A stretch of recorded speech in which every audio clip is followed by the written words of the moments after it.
Halo guys, kreator Bulukumba selalu hadir memberikan video terbaru, video terupdate buat kalian semua. Apa kabar semuanya? Dimanapun saja berada, terima kasih banyak buat teman-teman yang tetap mensupport channel saya. Karena tanpa kalian, channel ini bukanlah apa-apa bosku ya. Dan yang baru menemukan channel saya, silahkan di like, share, dan juga di subscribe. Karena subscribe itu gratis bosku ya. Masih dalam video reaction saya tentang masalah Lesti ini bersama Yoni Dores bosku ya. Hak cipta dan juga royalti akan dijelaskan secara detail di dalam video ini ya. Kreator Bulukumba tidak berlama-lama, tidak ada intro-intro, tidak ada basa-basi. Kita gaskan langsung. Ya, dalam kasus Lesti ini saya hanya melihat perspektif hukum ya. Saya tidak berpihak ke siapapun. Tentu dasar Ya, kajian betul, saya Pak. ini berdasarkan sumber penciptanya langsung di beberapa media. Ada dua hal yang menarik ya, yang sulit untuk bertujuan kemana sebenarnya. Di satu sisi kan beliau ini mengatakan tidak mempermasalahkan royalti atau keuangan ke Lesti.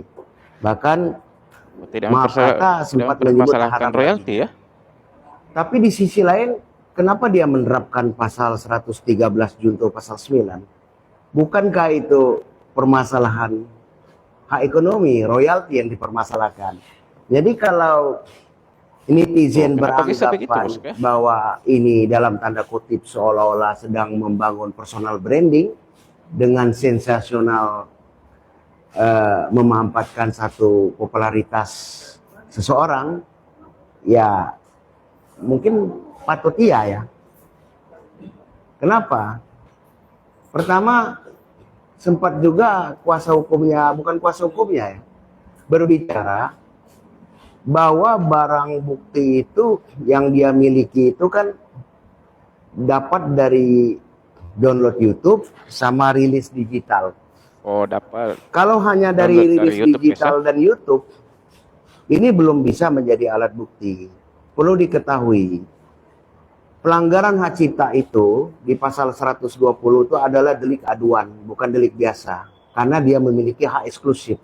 Artinya, seseorang yang... Oh, betul Bang ya. Seharusnya mengumpulkan bukti itu ya jangan cuma cukup dari YouTube saja, tapi kita harus mencari bukti di luar dari YouTube ya, karena bukan apanya bosku ya. Sekarang ya pemberitaan di media banyak sekali itu cuma gosip, berita yang tidak jelas, hoax gitu ya. Jadi seharusnya jika mengumpulkan data itu ya janganlah cuma dari YouTube saja, carilah bukti di luar dari YouTube. Gitu ya, supaya data ataukah bukti yang dipegang itu kuat guys ya. akan melaporkan adanya pelanggaran hak cipta itu harus benar-benar mempunyai kemampuan bahwa barang bukti ini adalah sebuah pelanggaran. Dikhawatirkan itu bukan, sehingga terjadi laporan balik misalnya. Itu yang ditakutkan. Karena dia sendiri kan hanya melihat dari beberapa Oh konten. ini ya betul Pak, betul. Dan dia sendiri tidak tahu izin siapa, terus siapa yang menyuruh. Padahal kan dalam dunia digital ini, Iya, betul, Pak. secara cyber kan bisa dicek. Itu bukan hal yang sulit. Setiap lagu itu yang sudah dirilis, pasti ada konten ID, atau yang disebut ISRC, untuk mendeteksi siapa saja yang menggunakan lagu ini. Iya, betul. Atau kalau dia ada kesulitan untuk mencari siapa saja yang menyanyikannya, tinggal buka saja IFPI, tinggal tulis kok, tinggal tulis nama saja keluar itu lagu apa. Nah, atau tulis judul lagu, dinyanyikan apakah itu di live, apakah itu dalam rekaman master dengan menggunakan ASWC. Nah, di ujungnya kelihatan lagi SRC. Nah, sekarang kita balik lagi. Lagu ini kan pernah Ya, ya betul Pak. dipopulerkan sebelumnya jauh setelah Listi sudah dirilis. Tentu di YouTube Ya, Iis officialnya Dahlia ya, juga bisa dicek melalui YouTube Iis Studio. Dahlia. Cuman buka YouTube Studio, klik sebelah kanan, ada 3 tindakan. Apakah mau dibisukan, atau dipermasalahkan, atau ditarik royaltinya. Yang jadi permasalahan, kenapa sudah lama didiamkan, baru dimasalahkan sekarang. Pertanyaan saya, royalti selama ini kemana? Nah ini kan yang harus hati-hati, yang harus dihati-hati sekali. Terus Betul betul sekali Bos mengenai ya. konten-konten lain yang belum monetisasi tapi mampu menayangkan lagu-lagu Risti ini, itu tidak bisa masuk ke ranah pidana. Pelanggaran hak cipta itu apabila dilakukan secara komersil. Kalau belum monetisasi kan tidak komersil. Nah pertanyaannya kok bisa tayang? Seharusnya oleh YouTube itu akan terdeteksi kan? Nah, artinya dia memiliki konten ID-nya kan? Nah, kemana uang itu? Pembagian Ya royalti dan pasti lain pasti sebagainya. Pak, Nah pasti. ini kemampuan pencipta itu untuk mencari bukti yang benar-benar sah, bukti yang benar-benar halal. Jangan terjadi illegal akses, itu nggak boleh. Jadi tidak, ini beda dengan perkara Akurat ya. umum. Ya betul betul Pak ya. Jika ingin melaporkannya, memanglah harus punya bukti yang kuat ya, dan mengenai apa yang dikatakan Bapak tadi ya, mengenai lagu-lagu tersebut ya, seharusnya di sini harus dicek siapa saja akun-akun yang mereupload lagu tersebut, dan itu seharusnya pun juga kena royalti ya. Permasalahan ini antara Lesti dan juga Pak Yoni Dores, yang diduga Lesti membawakan sebuah lagu dari Pak Yoni Dores ini meminta royalti ya kepada Lesti Kejora. Itu Bosku ya, dan kita pun juga sudah ada videonya kemarin, teman-teman bisa cek, ada di video saya.